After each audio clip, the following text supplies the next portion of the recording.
L'amministrazione comunale ha sposato immediatamente la proposta dell'Istituto Comprensivo di Realmonte relativa a una festa tra ragazzi di diversi istituti scolastici a indirizzo musicale. Quindi oggi si va verso la via che noi abbiamo sempre detto, che è la via della bellezza, con i ragazzi dell'Istituto Comprensivo Garibaldi e tanti altri ragazzi che per la prima volta oggi si incontrano in un laboratorio di musica, dove le note, quello che hanno imparato e la bellezza la fanno da protagonista.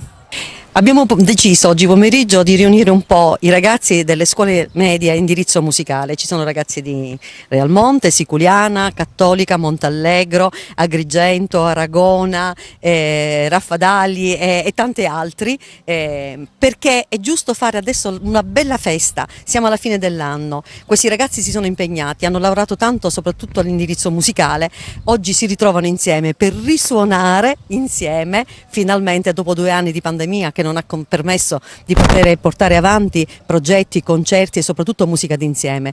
Oggi i ragazzi si incontrano, ognuno si esibirà con i brani che ha preparato con la propria scuola, dopodiché suoneranno tutti insieme per una grande festa della musica. Quest'anno abbiamo voluto fare qualcosa di particolare, che è qualcosa che vuole dare il senso di qualcosa di la rinascita. L'abbiamo intitolato Risuoniamoci su. Per noi era importante quest'anno dare la possibilità ai ragazzi di riacquisire la socialità, e questo l'abbiamo potuto fare all'ingrande, coinvolgendo le nostre scuole, i 4 plessi delle nostre scuole, quindi Realmonte, Siculiana, Montallegro e Cattolica, più 2 scuole di Agrigento, Lesseneto, Agrigento Centro, e la scuola di Aragona, per una grande festa. E quindi ogni scuola farà il suo programma.